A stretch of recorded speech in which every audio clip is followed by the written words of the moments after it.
when it comes to the crafts you're talking about, do you think, is it the seraphim that's the wheel within the wheel? Was it Ezekiel who saw that? Like, was that something you would consider as one of those crafts? No, I wouldn't. And the reason why I wouldn't is because I'm very careful to delineate between prophetic iconography, in other words, things that are seen in the context of a dream state or vision, Okay. from the actual historical narrative of the text. So you have a lot of the Old Testament. Much of the Old Testament is describing things that are seen in a visionary experience. I mean, that's the nature of prophecy. So a prophet, and that's what Ezekiel is writing about. Ezekiel is either having in that, and I don't know if in that particular case if it's a vision, Right. or if it's a dream. Right. But it's going to be one of those two things when you read the prophets, the experiences of the prophets in the Old Testament. Even if you go back to the extra biblical text, for example, the book of Enoch, these guys are having dreams or they're having visions. In other words, if you were to approach one of these prophets, let's say Ezekiel, and he's having one of these visionary experiences, he's awake, but he's having a visionary experience, you could go up and interact with him. You could touch him. He hasn't gone anywhere. Right. He's still there. In other words, what's happening is his perception is being hijacked. Yep. And he's getting a download of information in the form of symbolism, just like a dream. So if you have a dream, or if I have a dream, and we have this wacky, vivid dream, and there's all these different elements in the dream, when we wake up, we do not make the assumption that the dream was real. We may, however, come to believe that the dream was significant in that information was relayed to us in the dream. Right. In other words, and that information is necessarily symbolic because it wasn't happening in time and space, rather it was perceptual. In that case, during the dream state as we were sleeping. Well, the same thing can be said of someone who's having a visionary experience. No one else around them is seeing what they're seeing. Their perception is being engaged by something else, and the purpose of it within the biblical context is to relay information, and that information is packaged. It's packaged in symbolism. It's esoteric. I always like to refer to it as it's like a download of a zipped folder on a computer. It has to be decrypted. It's an encrypted folder. It's zipped. It has to be unzipped. And then once it's correctly unzipped, the data can be extracted, Right. and the information properly conveyed.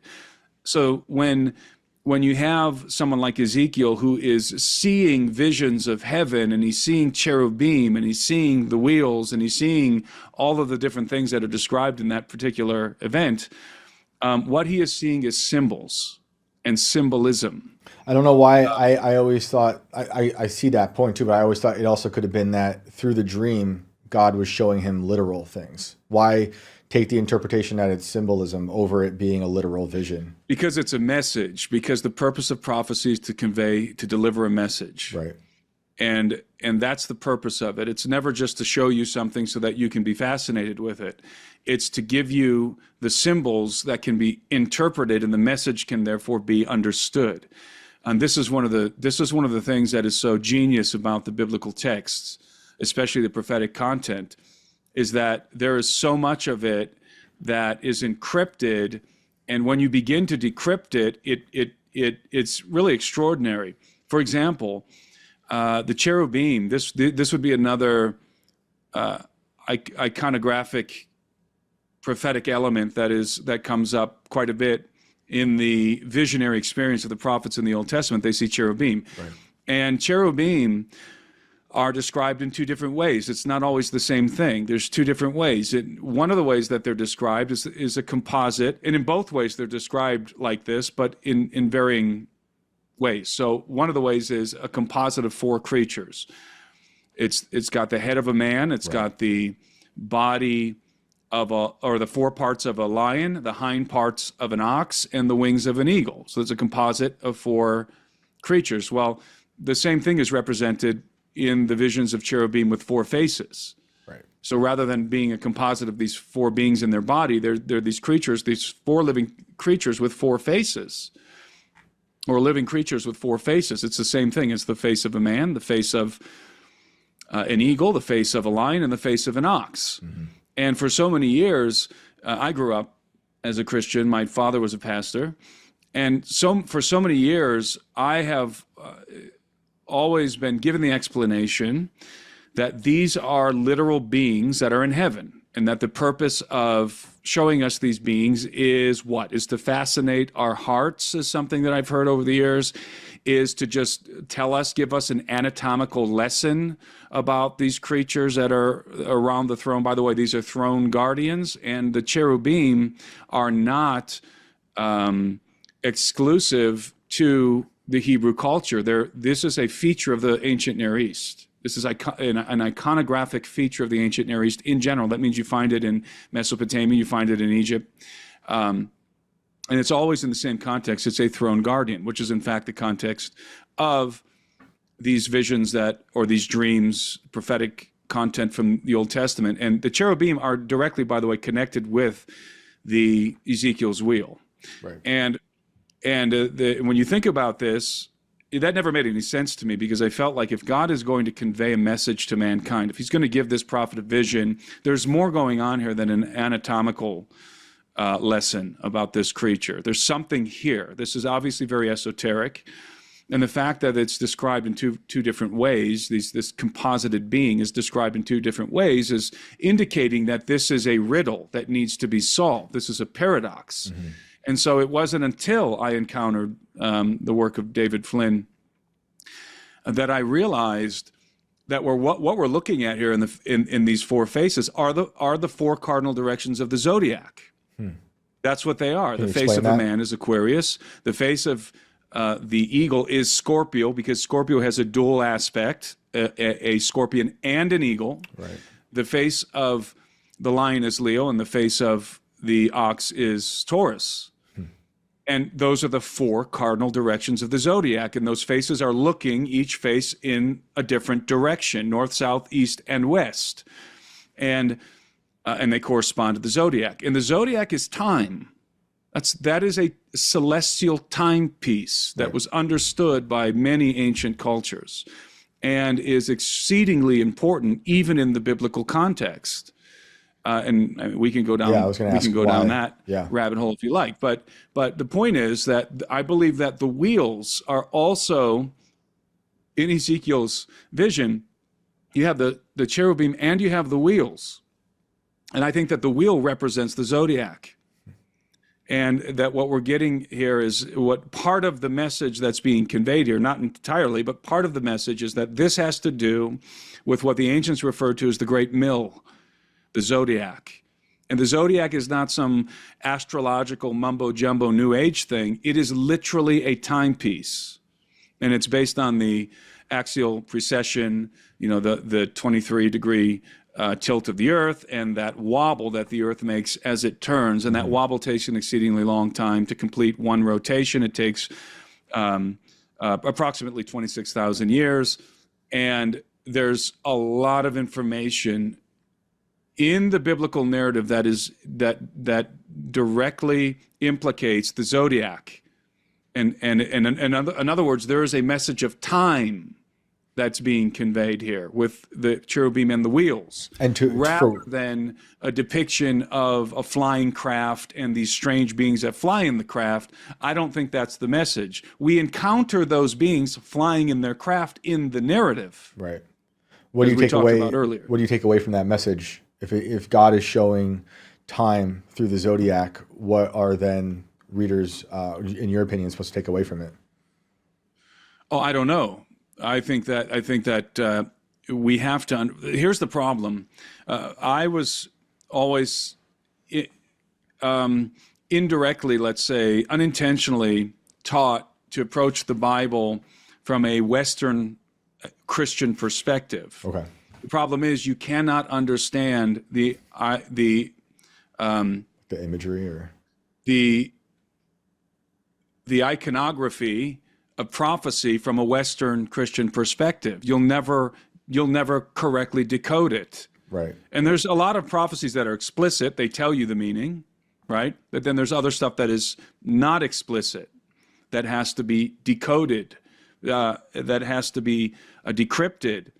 And in order to decrypt those things, it uses symbolism, prophecy, God uses symbolism. He's talking to people who lived in the ancient Near East, in the Bronze Age, in the Iron Age, and the iconography is ubiquitous to that time and culture. Again, you find it among the Sumerians, the Akkadians, the Persians, the Babylonians, the Egyptians. All of the cultures in the ancient Near East used the same iconography. And the symbolism was always the same, and it meant the same thing. Right. And so when we go and we say, well, what does this prophecy mean, or what does this mean? If we try and deduce the meaning from a Western perspective, we're going to get it wrong 100% of the time, unless the meaning is decoded for us in the text, Right. which, again, happens quite often in the Old Testament. If the meaning is not explicitly decoded, that means it needs to be decrypted. It needs to be decoded. And the keys to understanding the symbols are apparent in the iconography of the ancient Near East. Right. So since we're from the West, not a part of that culture, really not coming out of the history of those symbols, it's almost impossible for us to plug into that. That's right. We've forgotten the meaning. Right. We've forgotten the meaning. And you see, symbols are communication through symbols. It's much better, much more efficient than communication through language. Language changes. For sure. Even the English language has changed dramatically in some ways. Absolutely. Since when I was a kid until now. There's things that don't mean the same thing anymore. Yep. There's slang. There's the way people use words differently. Oh yeah. But language changes over time. So if you're going to convey a message that is outside of time for all time, how do you do it? Right. You have to do it with symbols. It's like looking at art, and you have to decode it. But that's it's right. obviously it's beyond just art. This is like a capital T truth in a symbol that will hopefully echo through the generations. That's right. And people say, well, symbols change too. That's not true. Our interpretation of symbols changes, but the original meaning of the symbols remains the same. And certain people can hijack symbols and change it.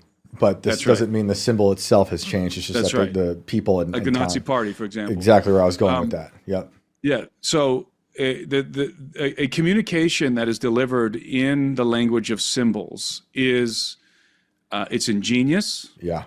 And it is done with the explicit purpose of preserving the message into the future. Right. And so what we've been doing, I think, as Western Christians for so long is trying to interpret the title of the encrypted folder. Does that make sense? Yeah, So, but we're not opening it up. An encrypted folder that has, my name and the date on it, and you receive that encrypted folder on through your email, and you put it on your desktop.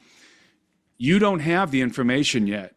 Right. You just have the package. Right. In order to extract the information that I'm trying to relay to you, you have to decrypt that folder. You have to extract the information, unzip that folder, and extract the information. And only when you do that correctly can you ascertain the meaning of the message that I'm trying to convey to you. That is the way that prophecy is designed. Unless the meaning is explicitly explained, then we can assume that it's encrypted. Right. No, that makes perfect sense. I haven't really thought about it that deeply before, like that, in terms of symbols and their importance and their shelf life. Because obviously, the way you put it now, has a much longer shelf life than language. And just in our lifetime, I'm 39, I've watched language die. Like the way we manipulate words today and redefine, it's almost like we're living in separate dimensions with people who are using the same words, but completely rooted in a different meaning. So the way we got here, and I'm glad we did, was asking about the wheel within a wheel and your what you see as crafts in the Bible. What would you then point to in the Bible as being one of these crafts that you were talking about earlier? Well, I would say that these are the chariots of Israel. Right. These are the chariots of Israel, the chariots of God, the chariots of fire. They're described in those with those various terms. And again, we can deduce when we read, for example, that an angel or angels were dispatched to pick up Elijah. They came and they landed, and Elisha cried out, who was with Elijah, cried out that, my father, the chariots of Israel and its horsemen. And Elijah embarks into this craft. The craft is never described. Right. There is no attempt to describe it. Elijah embarks into this craft and is taken up to heaven in a whirlwind. Right. Well, what you have here is a vehicle of conveyance. If we can, and I believe we are entitled to do this, if we can analyze this story as people living in the 21st century, we can extract the most relevant elements from the story if we're trying to deduce who these people are who are picking up Elijah, assuming that the story is historical. I believe it is. Then what we're looking at is beings who have landed some kind of a vehicle of conveyance into which Elijah embarks. Right. And then this craft lifts off the ground and alights into the sky. And that is enough information for me, again, as someone reading this in the 21st century, to say, oh, well, some kind of technological vehicle of conveyance, again, what I would describe as an advanced aerospace vehicle landed, and Elijah got into it, and then it took off. Right. Now, that doesn't change the theology. It doesn't change the meaning of the story. It doesn't change anything. It just brings into focus something that perhaps was unable to be understood for many centuries. Right. It's just a new angle, but looking at the same thing, and you're not taking away from it.